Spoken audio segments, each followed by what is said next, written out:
¿De cuántos va a ser el aforo que se va a permitir para esto de la maqueta del Templo Mayor, por ejemplo? No hay una restricción específica, se va a procurar la sana distancia y recuerden siempre que al aire libre la probabilidad de contagio es muchísimo menor. El mayor problema es en espacios cerrados.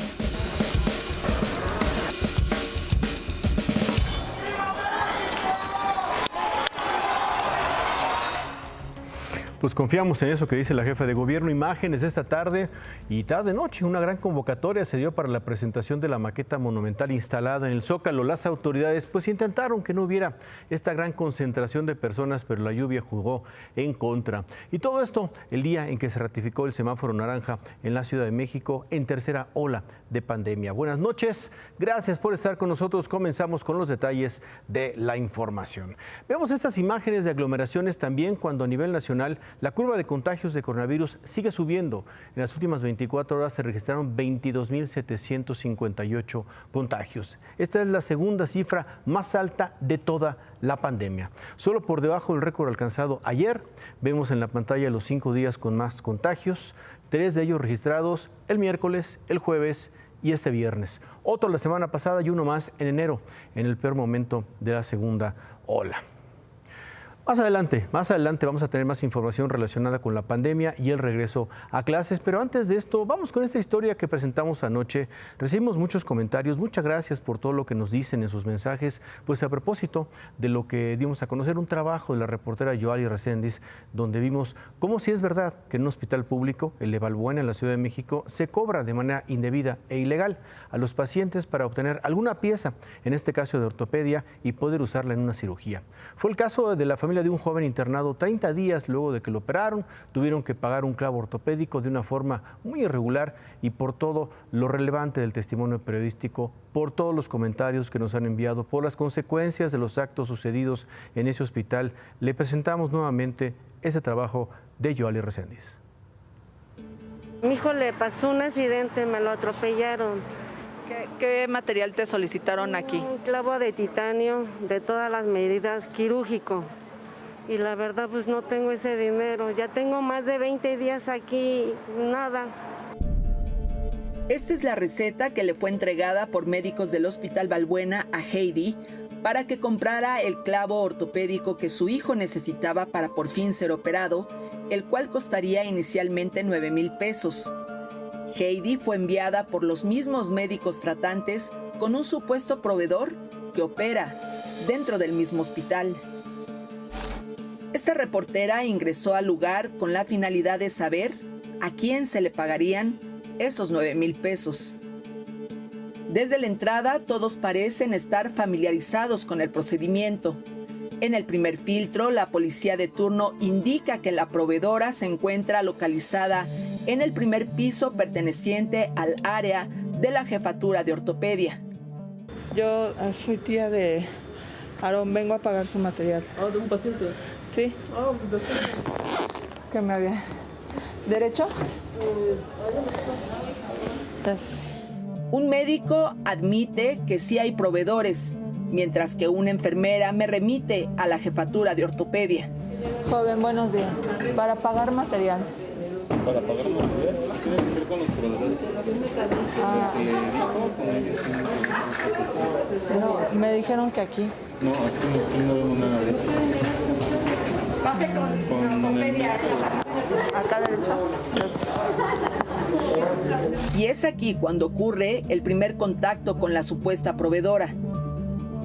Esta reportera pregunta a otro médico y ese la remite a la oficina contigua que resulta ser la jefatura de servicios de ortopedia. Hola, buenos días.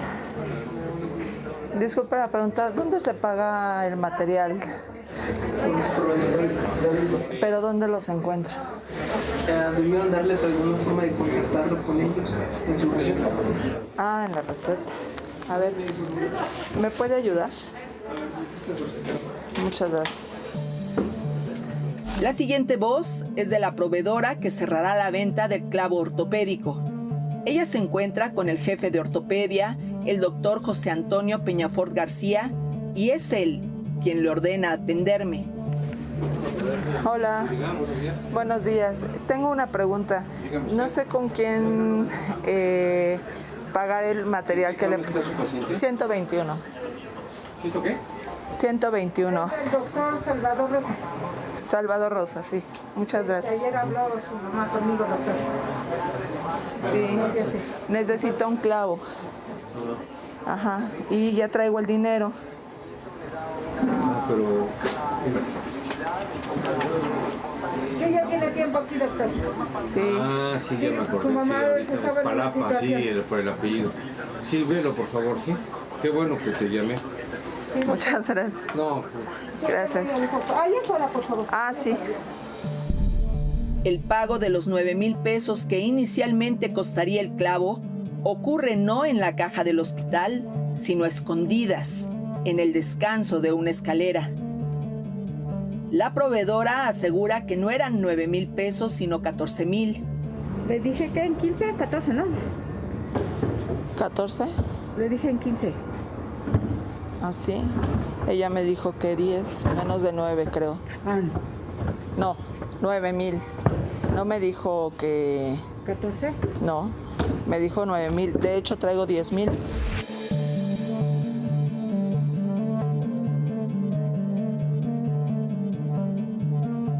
Ella misma nos acompañó a un cajero al interior del hospital para retirar el resto.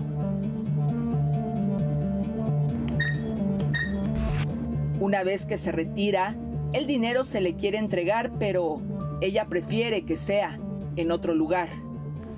A ver. Es que... Acá, por favor. ¿A dónde? Guárdelo, por favor. Ah, Minutos después, la transacción se completó. me norteé. A ver, encuentro.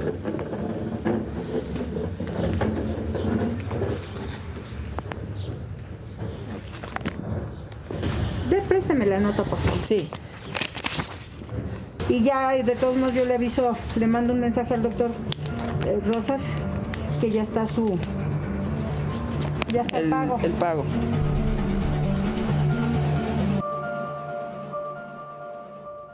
Bueno, pues por todo esto hubo reacciones contundentes a la denuncia aquí presentada. La secretaria de Salud de la Ciudad de México, Oliva López, informó que decidieron despedir al director del Hospital Balbuena, al director de ortopedia y quizá a más elementos médicos.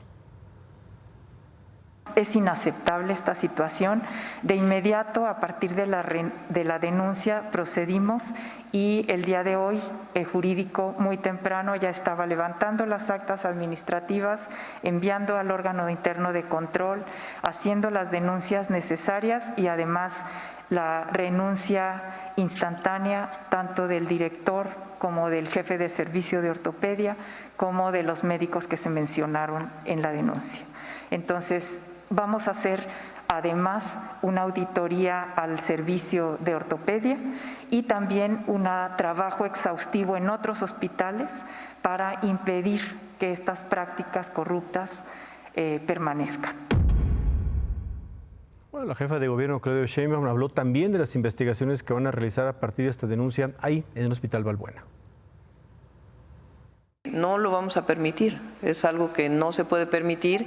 Y he pedido yo a la Contraloría, no solamente a la Secretaría de Salud, esta revisión si hay personas externas que están involucradas en alguna red de corrupción en los hospitales, y a la ciudadanía pues que lo denuncie, que nos ayude a denunciarlo para que esta práctica no persista. Sí, así lo decíamos anoche, red de corrupción, y ahí está en palabras de la jefa de gobierno, esta red de corrupción que quedó perfectamente retratada. Lo que no hablamos ayer fue del nombre del proveedor del material que se compró. La proveedora, quien dijo llamarse Fabiola Martínez Olvera, entregó esta nota a la reportera con el nombre de Implantes Ortopédicos Difran. Buscamos una empresa con este nombre, pues no encontramos a ninguna constituida formalmente. En la nota de remisión aparece la dirección de la supuesta empresa ubicada en la colonia Hermosillo, Alcaldía Coyoacán. Yolis Reséndiz estuvo ahí esta tarde y esto fue lo que encontró. Disculpa la pregunta, aquí es una empresa de implantes. ¿De qué? Implantes ortopédicos, me mandaron del hospital. No, aquí no es. ¿Y aquí no vive una señora que se llama Fabiola Martínez? No. Traigo mi receta y dice implantes ortopédicos Difran y dice que es la señorita Fabiola Martínez, es Cerro Zempoala, Colonia Hermosillo 160. No. Y dice que aquí venden lo que necesita mi casa. ¿Y ustedes no conocen a Fabiola Martínez? No.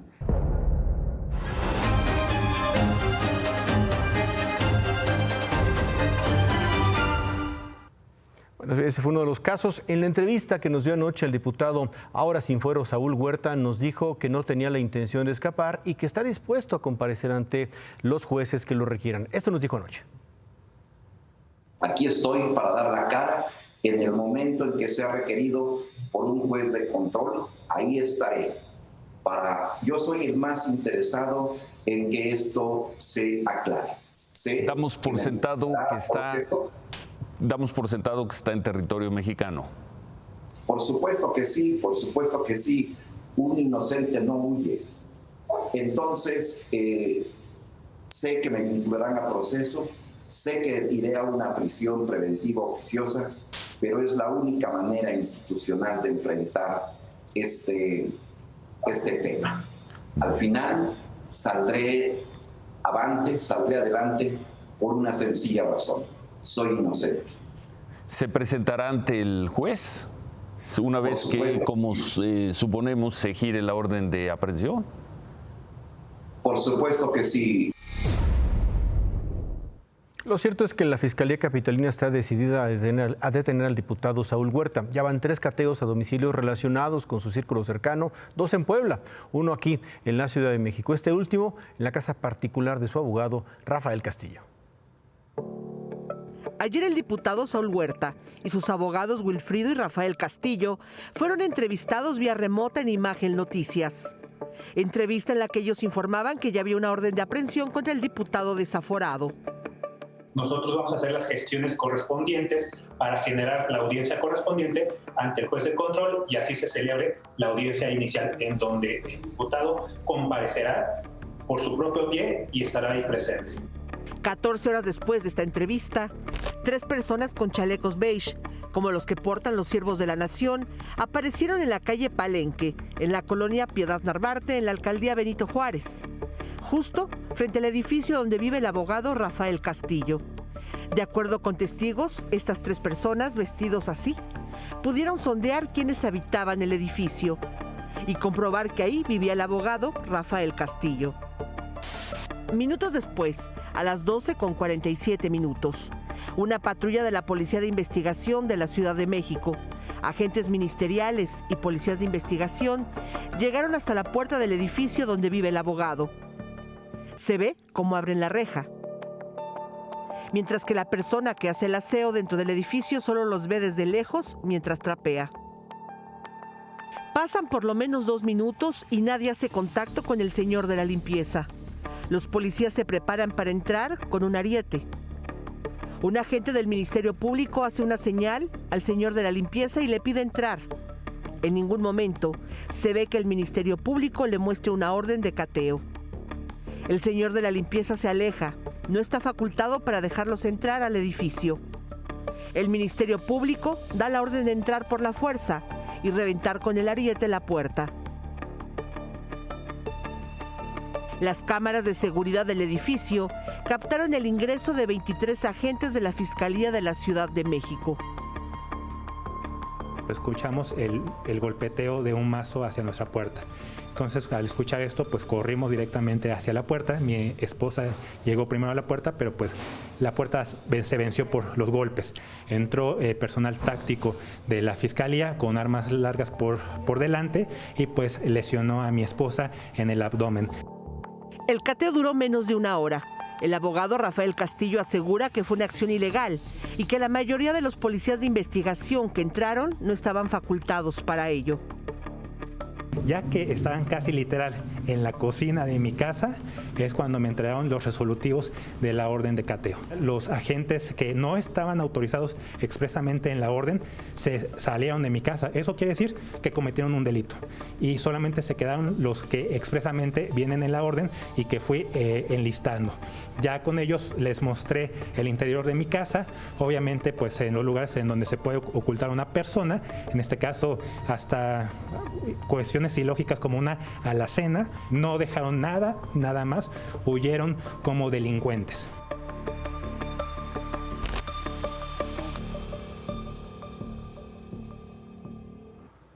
Bueno, pues así el cateo que se dio esta mañana aquí en la Ciudad de México. Este mediodía la Fiscalía de Justicia de la Ciudad de México más tarde aclaró en un comunicado que este cateo en la colonia Piedad Narvarte fue porque tenían conocimiento de que ahí podía encontrarse escondido el señor diputado Huerta. Dice la Fiscalía que un juez de control aprobó realizar este cateo pues con base en esa suposición de la Fiscalía. Dice también el comunicado de la Fiscalía que tras tocar la puerta de acceso al edificio y obtener respuesta negativa para ingresar, se ordenó a los agentes utilizar herramientas que contaban con las que contaban para entrar bajo el amparo que les da la autoridad para realizar este tipo de diligencias. El diputado Huerta pues no estaba ahí. Y la Fiscalía informó que va a absorber los gastos por los daños que hayan resultado de ese cateo. Daños que según calculó el abogado pues afectado son más o menos de unos 60,000 pesos. Hoy le preguntaron a la jefa de gobierno sobre las declaraciones que nos dio anoche el diputado Saúl Huerta y respondió que ya hay una orden de aprehensión contra él y que independientemente de si acude solo a declarar ante el juez o es detenido, tiene que hacerse justicia a las víctimas que lo acusan de abuso sexual y violación. Para la jefa de gobierno tiene que aplicarse todo el peso de la ley porque el delito del que está acusado ese diputado pues es sumamente grave. Sobre el otro diputado desaforado, Mauricio Toledo del PT, el proceso para poder tenerlo pues va para largo porque va a implicar echar en mano de la Fiscalía de la República, de la Cancillería Mexicana. Su último paradero conocido pues es Chile. La Fiscalía de Justicia Capitalina ya está pidiendo la ficha roja a la Interpol para localizarlo y en su caso detenerlo si es que sigue en Chile. Y después de eso pues seguirá un proceso más largo para solicitar la extradición. Al menos el señor Toledo pues no está escondido en sus redes sociales. Temprano se dio tiempo para mandar este mensaje en su cuenta de Twitter: que tengan excelente día, feliz viernes a todos, y acompañó sus mensajes con recomendaciones para frenar los contagios de coronavirus. Así las cosas con estos dos diputados ya sin fuero.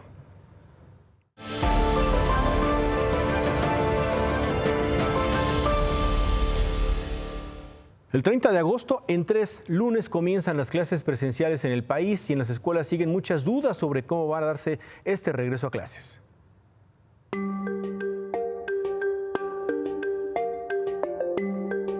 Por segundo día consecutivo, Delfina Gómez, secretaria de Educación Pública, estuvo en la conferencia mañanera en Palacio Nacional y por segundo día consecutivo no contestó ninguna de las muchas preguntas que se tienen sobre el regreso a clases.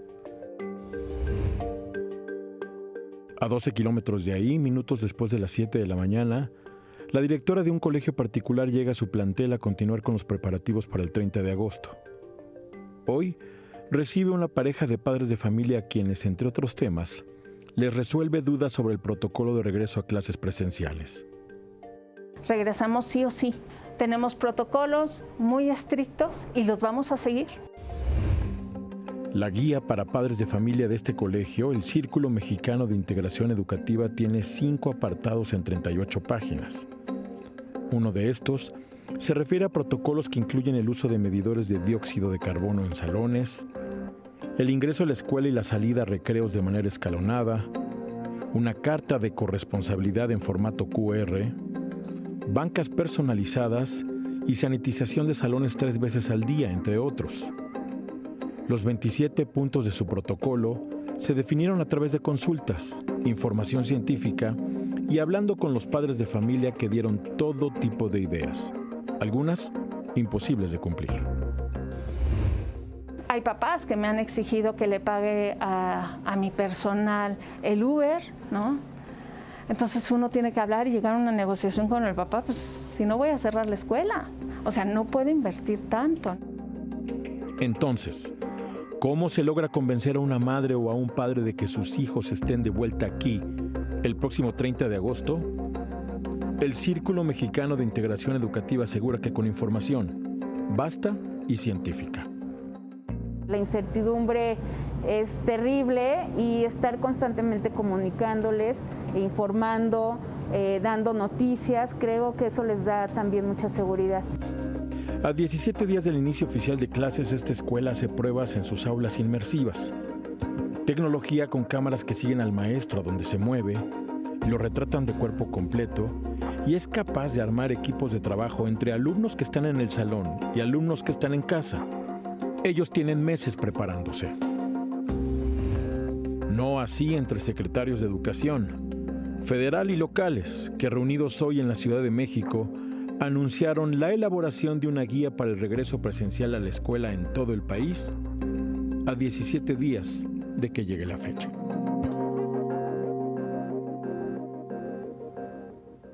Hoy, por cierto, la secretaria Delfina Gómez reconoció que hay unas 10,000 escuelas en el país que fueron vandalizadas, es decir, un 2% del total de los planteles. Los esfuerzos en muchos de estos sitios para que se dé un regreso exitoso siguen siendo muy reconocibles. Como pues en la escuela primaria Gustavo Vaz en Chiconcuac, en el Estado de México, es una escuela muy simbólica.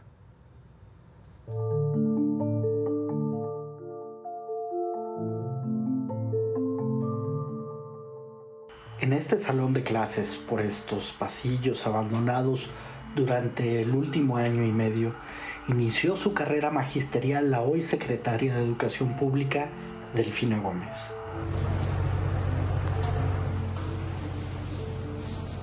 Y a pesar de la energía aplicada a la faena para llegar con puntualidad al reinicio de clases en 17 días, estos trabajos no debieron ocurrir hoy. En lugar de mamás, maestras, directores y niños, el sitio debería estar repleto de ingenieros, albañiles y trascabos ocupados en la demolición de 3 salones en riesgo de desplome y de otros 3 que por ser tan viejos sufren pérdidas de energía por el mal estado de la instalación eléctrica y filtraciones de agua durante las lluvias. Nos comentaban los ingenieros de IMIFE que las aulas habían sido construidas sobre otras aulas que no estaban diseñadas para tener más peso encima, que lo mejor era derribarlos.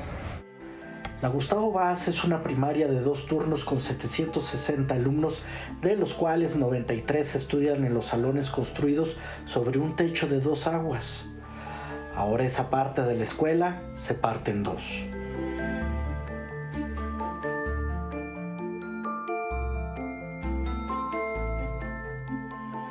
Las obras estaban organizadas para hacerlo en un lapso de 2 a 3 meses, nos habían comentado. Sin embargo, estamos todavía en espera de que nos vengan a hacer las adecuaciones correspondientes. Así que para el caso, según los directivos de la escuela, son los burócratas del Instituto Mexiquense de Infraestructura Física Educativa a quienes les toca el sello de oso perezoso. Estas mamás se afanan en asear salones que en el mejor de los casos se ocuparán como bodegas. ¿Y va a traer a su niño? Pues no sé, o sea, todavía estoy dependiendo de las medidas que haya aquí en la escuela, pues a lo mejor sí, a lo mejor no, todavía estamos en veremos. Parece que poco o nada ha valido el madrinazgo de Delfina Gómez. Aquí salió la maestra Delfina Gómez. Así es. ¿Y la ha visto de casualidad usted últimamente? No. ¿No anda por aquí? Ella ahorita es secretaria de Educación. ¿Pero no ha venido? A esa institución no. Son muchos los problemas en la Gustavo Vaz. Aún así, y en tanto no existan indicaciones oficiales en otro sentido, la dirección ha resuelto abrir el plantel el 30 de agosto, llueva, truene o relampaguee. Con el asunto del Repsamen se tiene un muy mal precedente muy cerca. Sí, correcto. Entonces no los vamos a ocupar.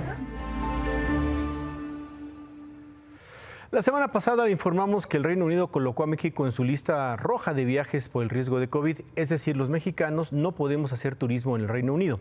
Hoy el secretario de Turismo, Miguel Torruco, confirmó que la aerolínea British Airways canceló sus viajes desde 2 aeropuertos del Reino Unido hacia Cancún, esto debido al incremento de la pandemia. Esta cancelación de vuelos será desde el domingo y hasta el 30 de agosto. Por lo pronto. De acuerdo con el secretario Torruco, esto podría dejar una pérdida económica de más de 15 millones de dólares, algo así como 300 millones de pesos. Y seguimos con COVID. Vamos con las cifras de fallecimientos por coronavirus en el país. En las últimas 24 horas, 603 fallecimientos. Con esto, la cifra reconocida por la Secretaría de Salud es de 246.811. Si agregamos los 125.127 muertes reconocidas en actas de defunción, la cifra reconocida llega a más de 372.000. ¿Cómo va la vacunación en México? El promedio diario en los últimos días se mantiene en las 700.000 vacunas. Y justamente hablando de vacunación, el miércoles presentamos el caso de una abogada en Oaxaca que consiguió que un juez ordenara a las autoridades federales que vacunen a su hijo de 12 años con Pfizer, que es la única vacuna que está autorizada para menores. La abogada, Alma Franco, nos dijo que ella y otros colegas ya han interpuesto más de 100 amparos. Esta es la ruta que siguen para presionar a las autoridades. La abogada Alma Franco ha puesto a disposición de abogados y de cualquier persona que se lo solicite el amparo con el que consiguió que un juzgado de distrito en Oaxaca ordenara la vacunación de su hijo de 12 años de edad. Este es el amparo que ella está compartiendo. Un documento con espacios en blanco para que los interesados rellenen con su información los datos personales y la referencia de las autoridades responsables, que si bien a nivel federal serán las mismas como el presidente de la República, el titular de la Secretaría de Salud, entre otros, hay datos que en cada estado donde se tramite el amparo serán diferentes, como los datos del gobernador y secretario de Salud estatal. El amparo se puede tramitar de dos formas: de manera presencial por escrito acudiendo a la oficialía de partes común de los tribunales federales en materia administrativa de su estado, llevando una copia por cada autoridad demandada o señalada, o vía electrónica, como lo hizo la abogada Alma Franco en Oaxaca, a través del portal de servicios en línea del Poder Judicial de la Federación. Pero es tan fácil para un ciudadano sin abogado tramitar este mismo amparo con tan solo imprimirlo o copiándolo vía electrónica. Esto dice un experto. Lo difícil no sea presentarlo, porque como quieran lo van a recibir, incluso electrónico o por escrito. La complejidad es el trámite que le van a dar. Porque los jueces, al ver una demanda oscura, una demanda confusa, que sería el caso si nada más le cambias el nombre y no lo adaptas adecuadamente, el juez te va a pedir una aclaración, y ahí es donde van a empezar las complicaciones. Entonces, necesariamente el ciudadano requiere una representación jurídica. Hay que tener en cuenta que un amparo como este tarda en ser respondido por un juez de distrito en promedio 3 días. Pero su resolución dependerá del criterio de cada juez. Ellos resolverán si otorgan o no la suspensión de oficio para ordenar la vacunación del menor o rechazan la demanda de amparo. Creo que los jueces tienen un poco de temor de dar una orden tajante de vacuna a un menor, a sabiendas de que esa vacunación a un menor, pues a lo mejor puede deparar una consecuencia en la misma salud del menor. Entonces no quieren ellos arriesgar nada en ese sentido, porque a su vez pues es el interés menor superior del menor, pero no saben qué efectos puede tener la vacuna en él. Entonces no se quieren meter en sus terrenos médicos y por lo tanto los jueces van a dejar otra vez en manos de los médicos encargados de la vacunación esta decisión.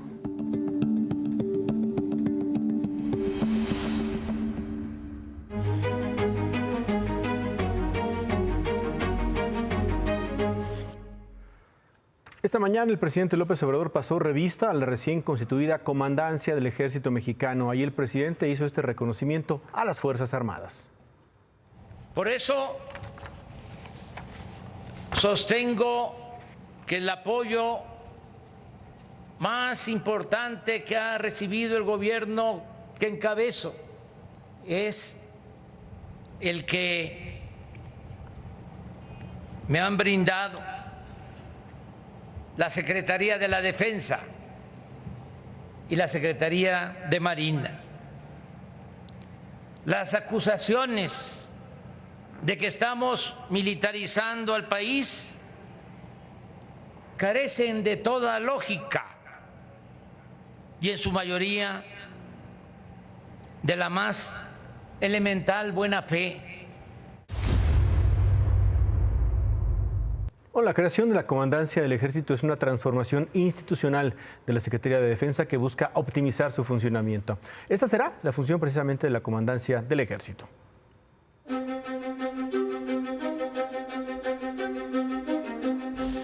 Esta mañana entró en vigor la Comandancia del Ejército Mexicano.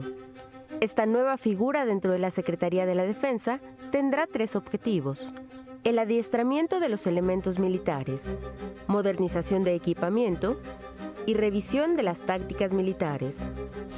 En la Comandancia del Ejército estarán adscritos los mandos de regiones y zonas militares, las direcciones de infantería, caballería, artillería, arma blindada, policía militar, ingenieros y cuerpos especiales. Todos ellos al mando del general Eufemio Ibarra, nuevo comandante del Ejército Mexicano. El general Ibarra fue comandante de la 27 Zona Militar en Guerrero y tuvo mando de tropas al frente del 6º Batallón de Infantería en Miahuatlán, Oaxaca. Ha participado en operaciones contra el narcotráfico. Es un militar con 45 años de trayectoria en la Sedena. Con la creación de la Comandancia del Ejército, la Secretaría de la Defensa busca mejorar el funcionamiento y accionar del Ejército y la Fuerza Aérea. Y del mismo modo, se busca que ahora la Secretaría de la Defensa tenga una gestión más ágil en las funciones administrativas. Actualmente, la Secretaría de la Defensa tiene entre todas sus funciones la construcción del Aeropuerto Felipe Ángeles, el Tren Maya, instalaciones del Banco de Bienestar y tiene también participación en programas sociales como el Plan de Vacunación.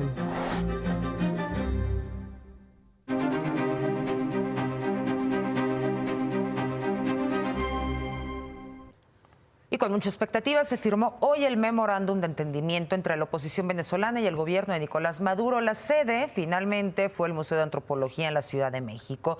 Los próximos días se van a dar las negociaciones en privado en busca de una solución a la crisis que vive Venezuela.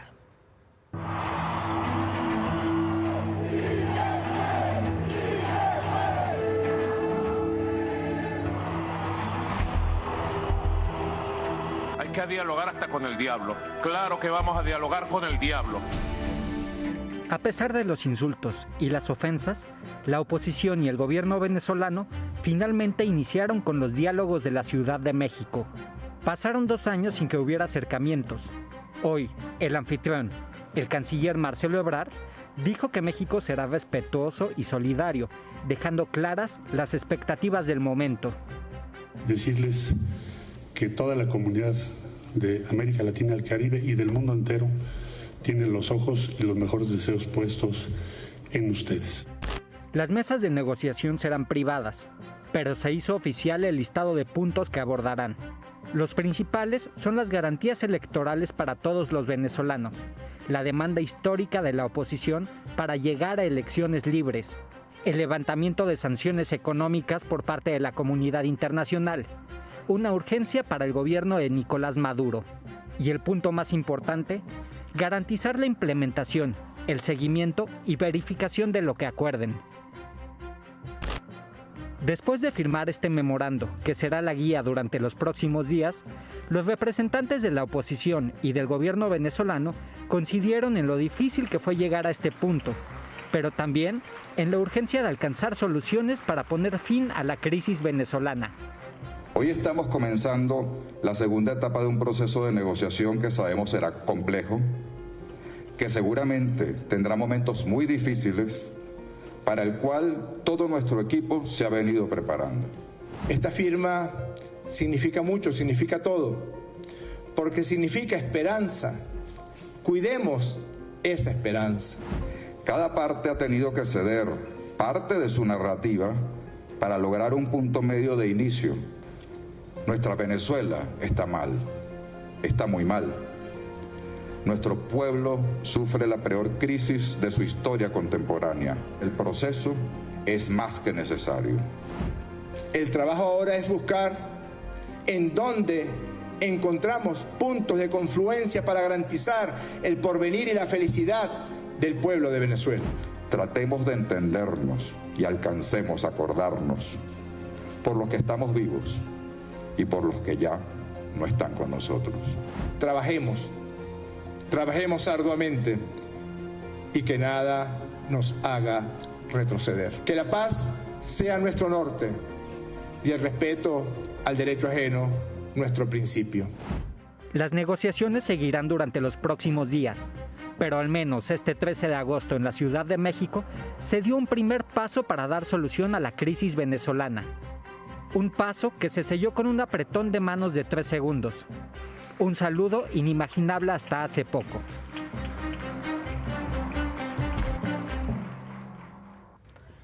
Estas negociaciones se van a dar durante el fin de semana. El gobierno de Noruega fue el que facilitó este acercamiento.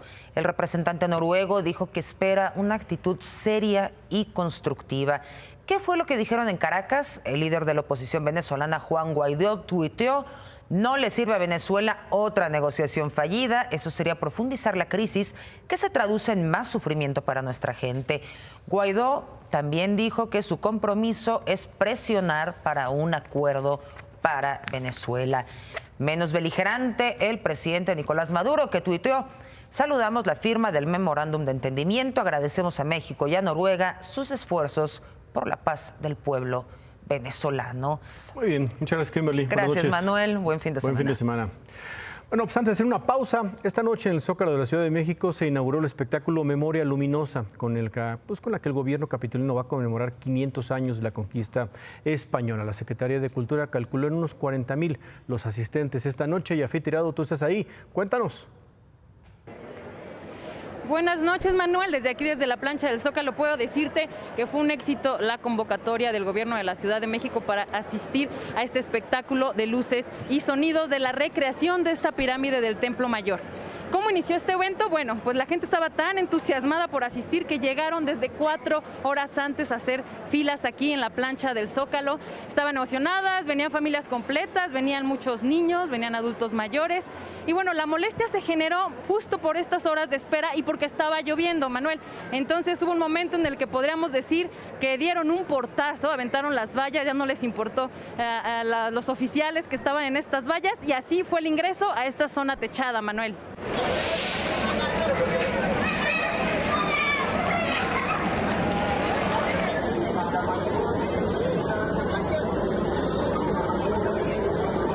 El espectáculo, que dura 15 minutos, este espectáculo de luces y sonido, emocionó muchísimo a la gente en sus 3 funciones.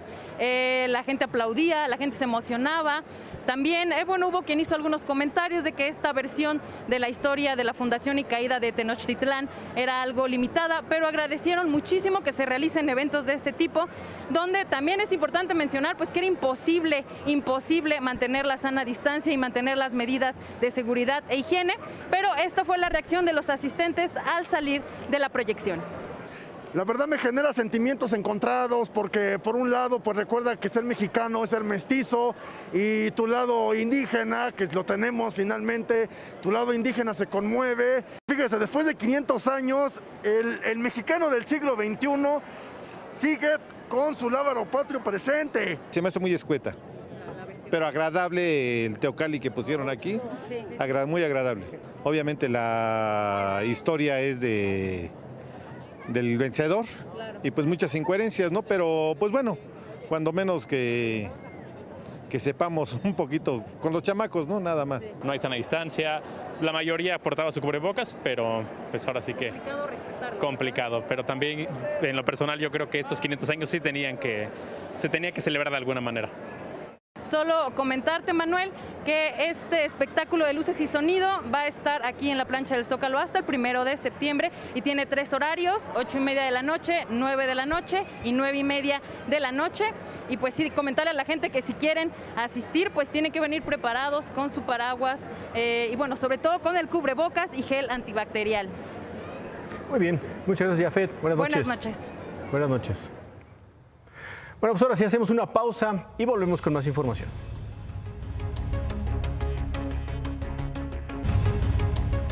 La Procuraduría Federal del Consumidor y trabajadores de gas LP del Valle de México acordaron crear un padrón de comisionistas y establecer mesas para avanzar en su regularización. La Profeco informó que los trabajadores van a integrar listas a modo de padrón, distinguiendo a las personas que son comisionistas formales de los permisionarios y a quienes desempeñan esa actividad sin esa condición.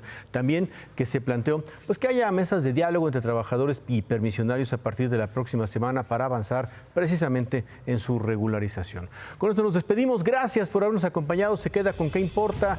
Tenga buena noche, buen fin de semana. Descanse.